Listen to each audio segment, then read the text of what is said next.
നമസ്കാരം. നമ്മുടെ പൂർവികർ തലമുറകളായി ഉപയോഗിച്ചു വരുന്ന ഒട്ടേറെ ഔഷധ ഗുണങ്ങളുള്ള ഒന്നാണ് നാൽപ്പാമരം.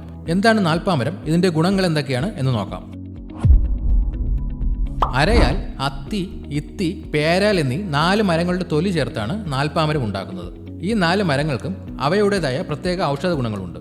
ഇവയെല്ലാം ഒരുമിച്ച് ചേരുമ്പോൾ അതിന്റെ ശക്തി ഇരട്ടിക്കുന്നു. നാൽപ്പാമരം പ്രധാനമായും ചർമ്മ സംരക്ഷണത്തിനാണ് ഉപയോഗിക്കുന്നത്. പണ്ടുകാലം മുതൽക്കേ ചർമ്മത്തിലുണ്ടാകുന്ന ചൊറിച്ചിൽ, അലർജി, സോറിയാസിസ് തുടങ്ങിയ ഒട്ടുമിക്ക രോഗങ്ങൾക്കും നാൽപ്പാമരം ഒരു ഉത്തമ പ്രതിവിധിയായി ഉപയോഗിച്ചു വരുന്നു. ഇതിന് ആന്റി ഇൻഫ്ലമേറ്ററി, ആന്റി ഫംഗൽ ഗുണങ്ങളുണ്ട്. നാൽപ്പാമരം ഉപയോഗിക്കുന്നത് ചർമ്മത്തിന് തിളക്കവും നിറവും നൽകാൻ സഹായിക്കും. ഇത് ചർമ്മത്തിലെ കറുത്ത പാടുകൾ, കരിവാളിപ്പുകൾ എന്നിവ കുറച്ച് ചർമ്മത്തിന് ഒരു സ്വാഭാവിക നിറം നൽകുന്നു. കുഞ്ഞുങ്ങൾക്ക് സാധാരണ ഉണ്ടാകുന്ന ചർമ്മ പ്രശ്നങ്ങളായ ഡയപ്പർ റാഷ്, ചൊറിച്ചിൽ എന്നിവയ്ക്ക് നാൽപ്പാമരം ചേർത്ത എണ്ണയോ സോപ്പോ ഉപയോഗിക്കുന്നത് വളരെ നല്ലതാണ്. ഇത് കുഞ്ഞുങ്ങളുടെ ചർമ്മത്തെ മൃദുവാക്കുകയും സംരക്ഷിക്കുകയും ചെയ്യുന്നു.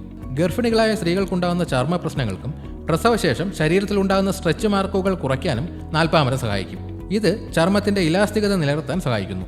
ദിവസവും നാൽപ്പാമരം ചേർത്ത് സോപ്പോ എണ്ണയോ ഉപയോഗിക്കുന്നത് ചർമ്മത്തിന് നല്ല തിളക്കം നൽകാനും ആരോഗ്യത്തോടെ ഇരിക്കാനും സഹായിക്കും. ഇത് ചർമ്മത്തിലെ വിഷാംശങ്ങളെയും നീക്കം ചെയ്യാൻ സഹായിക്കുന്നു. നാൽപ്പാമരം പല രൂപത്തിൽ ലഭ്യമാണ്. നാൽപ്പാമരാതി തൈലം, നാൽപ്പാമരം സോപ്പ്, നാൽപ്പാമരത്തിന്റെ പൊടി എന്നിവയെല്ലാം ഇന്ന് വിപണിയിൽ ലഭ്യമാണ്. നാൽപ്പാമരാതി തൈലം ശരീരത്തിൽ തേച്ച് പിടിപ്പിച്ച് അരമണിക്കൂറിന് ശേഷം ചെറുചൂട് വെള്ളത്തിൽ കുളിക്കുന്നത് നല്ലതാണ്. നാൽപ്പാമരം സോപ്പ് ദിവസവും കുളിക്കാൻ ഉപയോഗിക്കുന്നതും ചർമ്മത്തിന് നല്ലതാണ്. നാൽപ്പാമരത്തിന്റെ പൊടി വെള്ളത്തിൽ കലക്കി കുളിക്കാനുള്ള വെള്ളത്തിൽ ചേർത്ത് ഉപയോഗിക്കുകയോ ചർമ്മത്തിൽ നേരിട്ട് പേസ്റ്റ് രൂപത്തിലാക്കി പുരട്ടുകയോ ചെയ്യാം. ഇതുപോലെയുള്ള ഹെൽത്ത് ടിപ്സിനായി ഈ ചാനൽ ഇപ്പോൾ തന്നെ സബ്സ്ക്രൈബ് ചെയ്യുക.